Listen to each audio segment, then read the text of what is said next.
Hello friends, आप Mukesh Goyal. I hope कि आप बहुत अच्छे हैं। और फ्रेंड्स, आज हम जो बात करने वाले हैं वो इन्वायरमेंट साइंस के बहुत इंपॉर्टेंट कंसेप्ट्स हैं। और यहाँ से हर बार आपके पेपर में कोई ना कोई क्वेश्चन पूछ लिया जाता है, तो बहुत आराम से चित्त को रिलैक्स करके शांति से इन कंसेप्ट्स को सुनना है। हम पीवाईक्यूज को देखते हुए इन कंसेप्ट्स को समझेंगे ब्रॉडली, प्रॉपरली। और कुछ मैं आपको फॉर्मूलाज भी बताऊंगा जो आपको याद रखने हैं। वो एक व्हाइट पेज पे लिख के रखना है और बार बार उसको रिपीट करना है। रिवाइज करना मीन्स देखना है कि क्या फॉर्मूला है और किस तरह से अप्लाई होता है। वो सारी चीजें आपको ध्यान रखनी है, ठीक है। तो बहुत आराम से चित्त को रिलैक्स करके हर बात को सुनना है, ठीक है। चलो, आपको मैं इससे पहले एक इंफॉर्मेशन दे देता हूं कि आपको पता है अपनी वेबसाइट है जिसका नाम है www.swmg.in और मोबाइल एप्लीकेशन है SWMG। इस पे हम कंप्लीट पेपर 1 पढ़ रहे हैं इस जून सेशन के लिए। कंप्लीट पेपर 1 है क्रैश कोर्स। और पेपर 2 EVS इन्वायरमेंटल साइंस, जिसमें आपको 10 की 10 यूनिट्स रिकॉर्डेड बैच मिलेगा वीडियो लेक्चर्स के। अगर आप विलिंग हैं तो ज्वाइन कर सकते हैं। और अगर आप ओनली इन्वायरमेंटल साइंस का बैच रिकॉर्डेड बैच ज्वाइन करना चाह रहे हैं इस सेशन के लिए, तो 1999 में है। और अगर आप चाह रहे हैं कि पेपर 1 का भी पैकेज मिल जाए और साथ में पेपर 2 EVS का, यानी कि कंप्लीट हमारा इस सेशन के लिए रिवाइज हो जाए, तो 2450 है। अगर आप विलिंग हैं तो आप ज्वाइन कर सकते हैं अपनी वेबसाइट www.swmg.in और मोबाइल एप्लीकेशन SWMG पे, ठीक है। चलो, ऑल द वेरी बेस्ट और हम चलते हैं फ्रेंड्स। पहले इस क्वेश्चन को देखते हैं, फिर इस कंसेप्ट को समझेंगे। और आपको क्या करना है, एक बार देखना है कि आप इसका राइट आंसर कर पाते हैं कि नहीं, पॉज करके।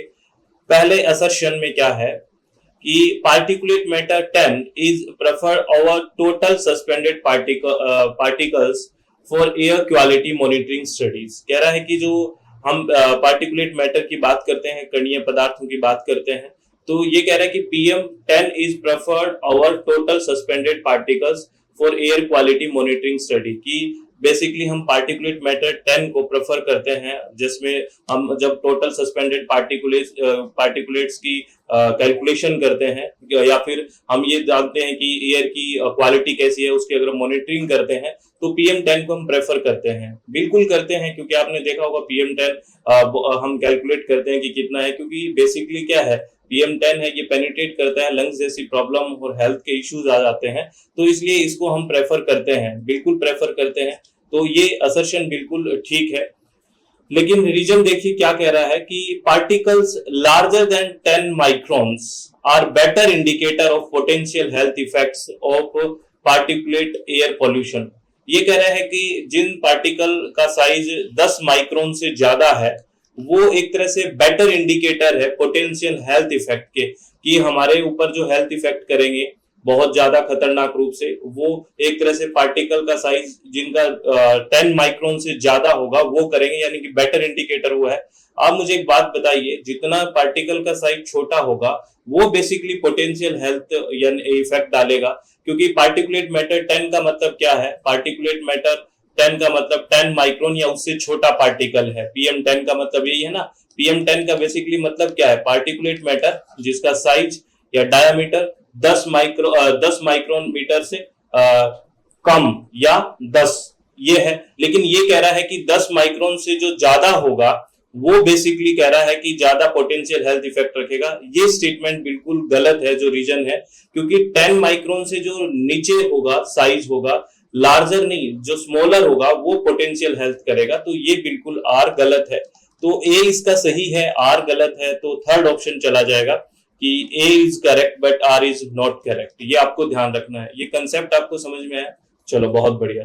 और इसके लिए मैंने आपको नोट भी दे दिया है, इस नोट को भी संभाल के रखना। बेसिकली ये क्या कह रहा है, in air quality monitoring studies PM10 is often preferred over total suspended particulates because PM10 provide a more accurate representation of the particulate matter that is health risk to humans, है ना। PM10 आप याद रखना, आपको सीधा एक बार ऐसा भी पूछा था कि PM10 का मतलब क्या है, तो PM10 का यानी कि 10 से लेस या 10, है ना, या 10। ये मत कर देना कि 10 से लार्जर, नहीं, वो PM10 नहीं। PM10 या तो 10 या 10 से नीचा होगा, वो PM पार्टिकुलेट मैटर 10 होगा। ऐसा ही 2.5 में 2.5 या उससे नीचा, ठीक है। तो और PM10 और PM2.5 में ज्यादा हानिकारक कौन सा है? आपको पता है PM2.5 ज्यादा हानिकारक है, क्योंकि आपको पता है जितना छोटा उतना खोटा। ठीक है, तो ये ध्यान रखना है। अब हम बात करते हैं नेक्स्ट क्वेश्चन के बारे में। इस क्वेश्चन में आपको दो तीन मैं फॉर्मूले भी बताऊंगा, वो भी याद रखना है, और इस क्वेश्चन में कौन सा फॉर्मूला लगेगा वो भी मैं आपको बता देता हूं। बेसिकली ये क्वेश्चन है कि एम्बिएंट एटमॉस्फेयर मतलब जो हमारा आउटडोर एटमॉस्फेयर है, जिसके हमारी surrounding, that is ambient atmosphere. कह रहा है कि ambient atmosphere have equal concentration of carbon dioxide, sulphur dioxide, ozone और nitrogen dioxide in the unit of ppm.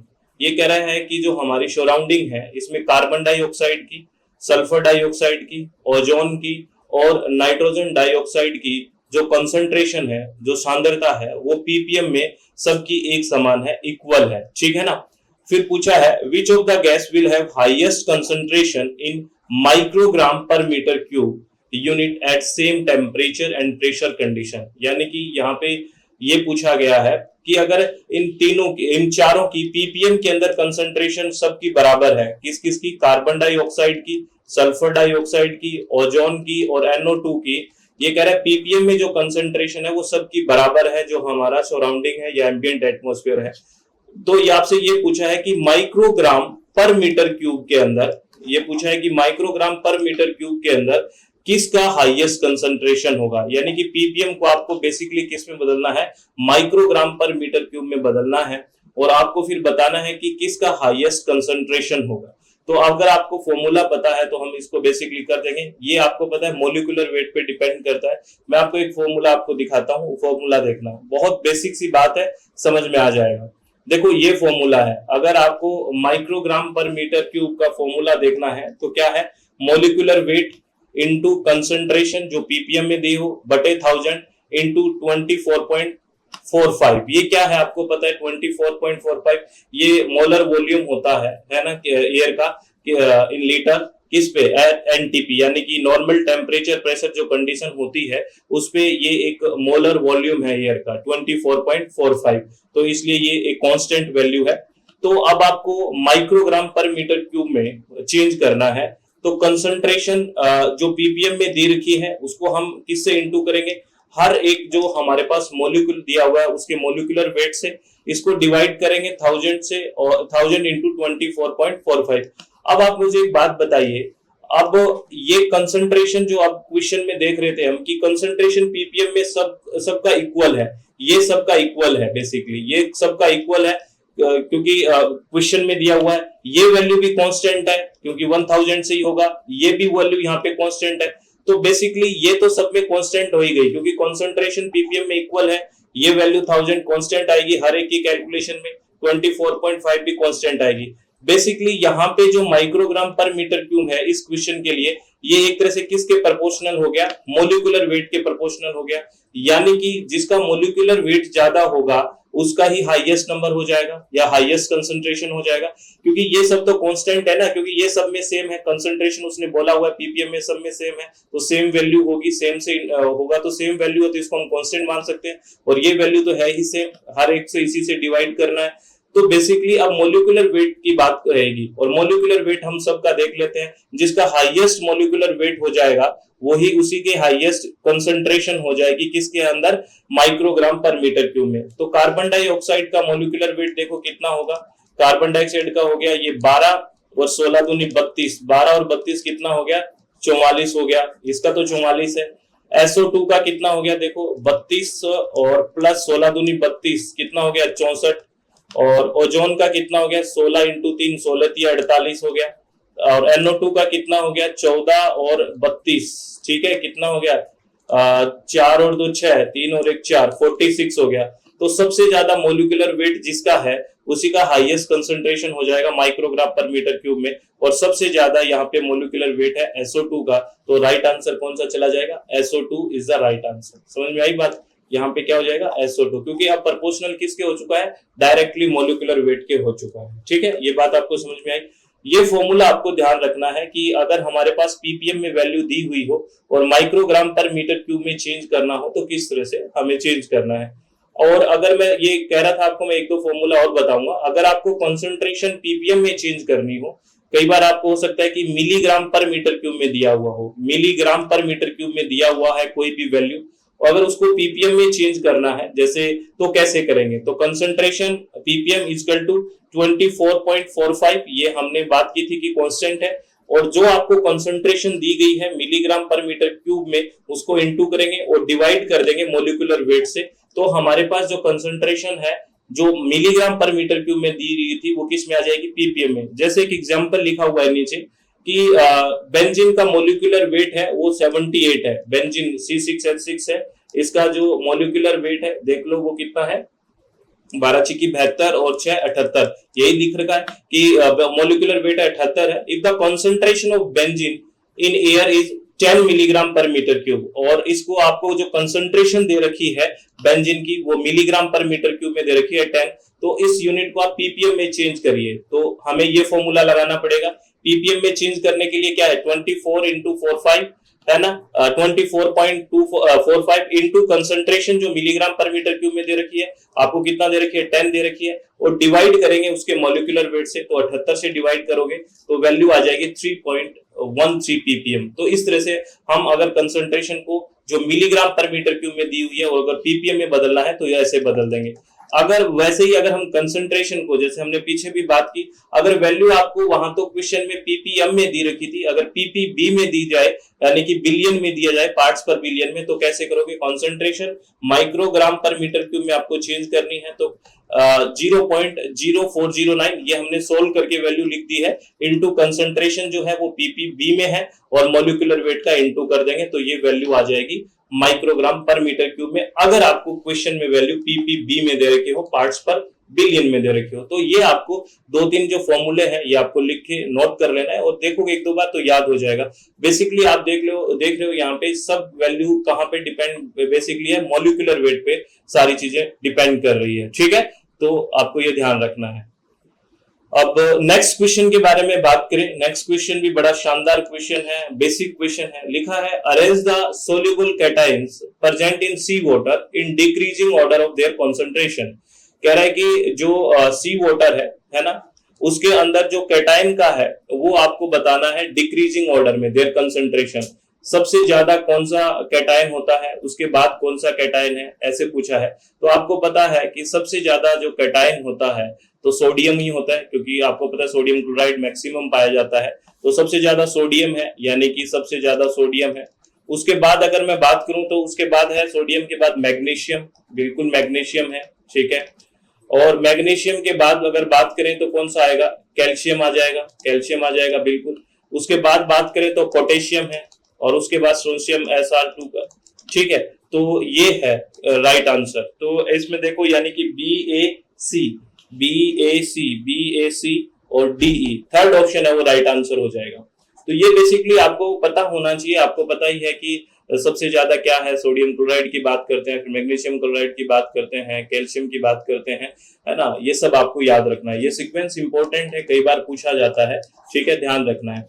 और अगर मैं बात करूं इसी क्वेश्चन को थोड़ा सा एक और फॉर्म में पूछा भी जा सकता है, जैसे ये लिखा हुआ था following is the decreasing order of salinity found in sea water, इस तरह से भी एक क्वेश्चन पूछा गया।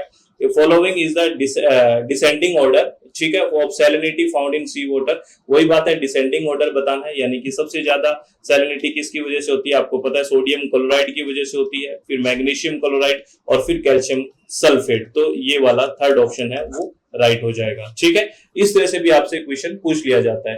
तो मैंने यहाँ पे एक नोट भी लिख दिया है, इस नोट को भी नोट की तरह संभाल के रख लेना कि अबाउट 85 और 86% of the dissolved material in sea water is sodium chloride, ठीक है, ये सबसे ज्यादा है। Follow in decreasing order of concentration by magnesium, sulphate, calcium and potassium. ये इंपॉर्टेंट है, ये याद रखना, ठीक है, प्लीज ये याद रखना, बेसिक सी बात है, आपको याद होना चाहिए, डायरेक्ट यहाँ से क्वेश्चंस पूछ लिए जाते हैं, ठीक है। चलो अब नेक्स्ट क्वेश्चन की बात करते हैं। ये मार्ल डिपॉजिट पे है कि जो मार्ल एक अर्थी मटेरियल होता है बेसिकली, और वो कॉमन है कि लेक्स और पॉन्ड में डिपॉजिट हो जाता है। और क्या है देखिए, कह रहे हैं marl deposit are common in lakes and ponds having high amount of calcium and excessive algal growth. तो बिल्कुल ठीक बात है, क्योंकि ये एक अर्थी मटेरियल होता है और ये बहुत कॉमन है कि डिपॉजिट हो जाता है, और इसमें अंदर हाई अमाउंट ऑफ कैल्शियम होती है और इसकी वजह से एक्सेसिव एल्गल ग्रोथ होता है। बिल्कुल बिल्कुल होता है, इसमें कोई दोहराई की बात नहीं है, ये तो आपको ध्यान रखना है। ये असर्शन ठीक है, मैंने यहाँ लिख भी दिया है, देखो लिखा हुआ है ना कि मार्ल इज अर्थी material rich in carbonate material, clay and silt. When hardened into rock, it become marlstone. It is formed in marine or freshwater environment, often throughout the activities of algae. तो यहाँ basically first statement जो assertion का है वो बिल्कुल ठीक है। अब रीजन क्या कह रहा है, रीजन देखिए, रीजन क्या कह रहा है कि removal of carbon dioxide through algal action, है ना, टेंड टू कॉज, यहाँ पे भी एल्गी की जिक्र है, ऊपर भी एक्सेस एल्गल ग्रोथ की बात है, तो कनेक्टिविटी तो है। तो ये कह रहा है कि removal of carbon dioxide through algal action tend to cause a shift in the form of alkalinity from bicarbonate to carbonate and from carbonate to hydroxide. इस स्टेटमेंट को पढ़ना बहुत इंपॉर्टेंट स्टेटमेंट है कि देखो, जब एल्गी बेसिकली ग्रो करती है तो क्या होता है, जब सनलाइट पड़ेगी, है ना, सनलाइट होगी तो वहां फोटोसिंथेसिस होगा, तो एल्गी क्या करेगी, कार्बन डाइऑक्साइड को वहां पे कंज्यूम करेगी क्योंकि फोटोसिंथेसिस होगा, और ऑक्सीजन को रिलीज करेगी। ये चलता रहेगा जब सनलाइट होगी। और जब सनलाइट नहीं होगी तो बेसिकली क्या बात होगी, सनलाइट नहीं होगी तो वो वहां पे कार्बन डाइऑक्साइड का यूज नहीं होके ऑक्सीजन का यूज होगा और कार्बन डाइऑक्साइड निकलेगी, क्योंकि वहां पे अब फोटोसिंथेसिस नहीं हो रहा। तो इस तरह का प्रोसेस चलता रहता है। तो जो कार्बन डाइऑक्साइड का रिमूवल होता है ना, एल्गी के द्वारा, तो बेसिकली वो बाइकार्बोनेट को कार्बोनेट में और कार्बोनेट को हाइड्रोक्साइड में क्या होता है, शिफ्ट कर देता है। आपको अभी मैं इक्वेशन दिखाऊंगा, और इसमें एक बात आपको ध्यान रखनी है कि इसमें एल्केनिटी में चेंज नहीं होता, वो वही रहती है, लेकिन जो ये शिफ्टिंग हो जाती है बाइकार्बोनेट से कार्बोनेट में और कार्बोनेट से हाइड्रोक्साइड में, ये शिफ्टिंग होती है। मैं आपको एक इक्वेशन दिखाता हूं, इस इक्वेशन को देखना। ये देखिए, रिमूवल ऑफ कार्बन डाइऑक्साइड, जैसे देखो बाइकार्बोनेट है ना, वो किस में शिफ्ट हो गया है, कार्बोनेट में। ये देखिए, ठीक है ना, रिमूवल ऑफ कार्बन डाइऑक्साइड है ना, और यहाँ पे देखो कार्बोनेट है, वो शिफ्ट हो गया हाइड्रोक्साइड में। ठीक है, समझ में आ रहा है। लेकिन इसमें एक नोट याद रखना है, however in this process alkalinity remain constant. Alkalinity में कोई चेंज नहीं होता, वो कांस्टेंट होती है, लेकिन शिफ्टिंग हो जाती है, ये ध्यान रखना है। तो इसमें दोनों बात ठीक कह रहा है, इसमें कोई दोहराई की बात नहीं है। ए भी ठीक है, आर भी ठीक है, और सही से एक्सप्लेन कर रहा है कि इसमें कैल्शियम और एक्सेसिव एल्गल ग्रोथ की बात होती है, बिकॉज इसमें जो रिमूवल चलता है कार्बन डाइऑक्साइड को, वो एल्गल एक्शन के थ्रू होता है और इसमें शिफ्टिंग होती है। तो बिल्कुल सही बात है इसमें, तो राइट आंसर इसका फर्स्ट आ जाएगा। ठीक है, तो बहुत अच्छा क्वेश्चन है ये भी, और ये नोट भी जो मैंने आपको बताए हैं, ये भी आपको बिल्कुल संभाल के रखने हैं। ठीक है, तो आई थिंक ये सारी बातें आपको समझ में आई होगी, किसी भी तरह की टेंशन नहीं हुई होगी। बिल्कुल आराम से चीजों को समझने की कोशिश करो, और चीजों को जो आपके लगे कि ये चीज आपको कंफ्यूज कर सकती है, उनको आप व्हाइट पेज पे नोट डाउन कर लिया करो, और फिर बार बार रिवाइज करोगे तो चीजें परमानेंट मेमोरी में चली जाएगी। ठीक है, तो आप हमेशा खुश रहें। ऑल द वेरी बेस्ट, बहुत बहुत धन्यवाद। Thank you, thanks a lot.